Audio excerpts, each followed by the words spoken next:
So, David Drucker, in your latest opinion piece for Bloomberg, you examine how Republicans are handling this shutdown and the future of Obamacare subsidies, writing in part, quote, Republicans, including Trump, have basically acknowledged that they are going to have to support some sort of legislation to maintain the availability of health insurance under Obamacare. Many of their constituents rely on the subsidies. Republicans in this fight have positioned themselves all along as the party against shutting down the government, as leverage to squeeze policy concessions out of their opposition.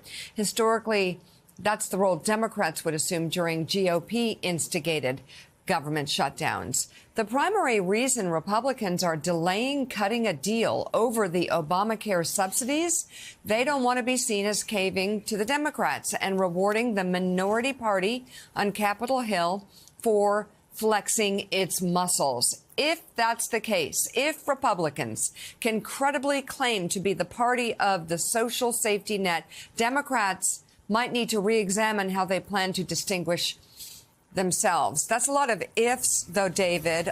Is there going to be, I'm just saying, like, are Republicans are going to cave on health care?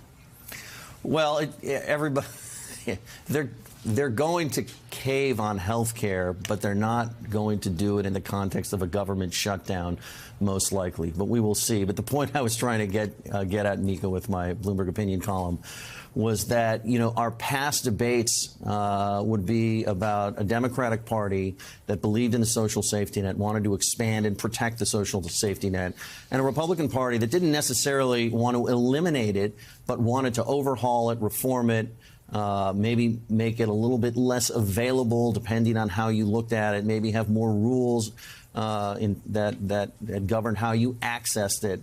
And while we've seen some of that normal debate with the Medicaid changes that the Republicans made in the One Big Beautiful Bill Act, when we look at this government shutdown, it's really not a disagreement over extending Obamacare subsidies. It's just a disagreement over tactics. Republicans are going to end up doing this. They believe in doing this, and they're saying they're going to do it.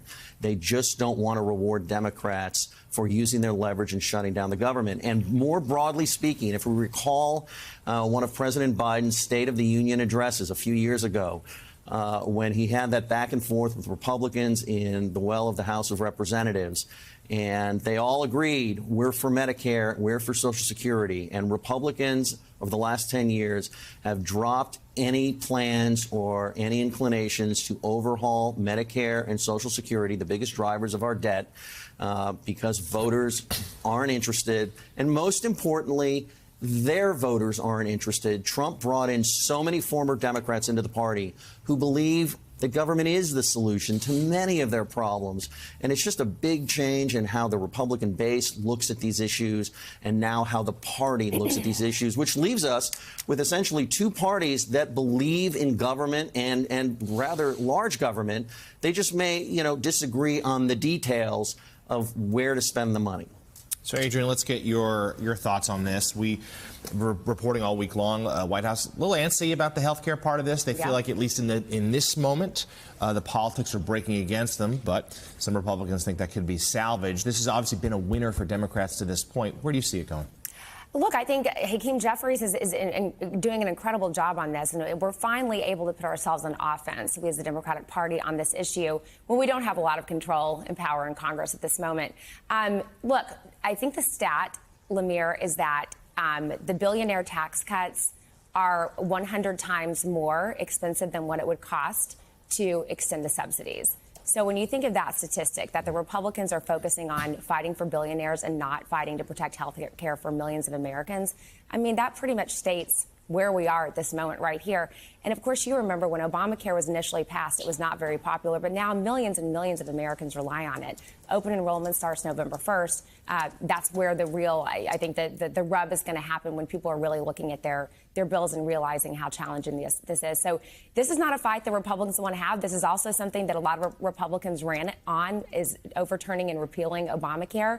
But now they're sort of in this catch-22 because it is overwhelmingly popular. And I think that's also why Senator Thune came on this network this week and sort of made some news saying, like, oh, maybe we'd be willing to strike a deal. But I also think Leader Jeffries is weary, rightfully so, because if they wanted to strike a deal on this, I think they would have done that before the shutdown actually took place. Yeah, and certainly, Republicans yet, Donnie, to come up with their own replacement for Obamacare, which so many of their voters use. So let's talk about the messaging wars here.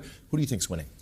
I think right now it's a tie. I think the Democrats should be winning in a landslide because basically they have a very simple message. And picking up on Adrian's point is like they're giving tax breaks to billionaires and they're taking away your health care and the prices are still high. So Democrats are kind of a little all over the place right now. You go back to our previous story as far as the No Kings talking about democracy.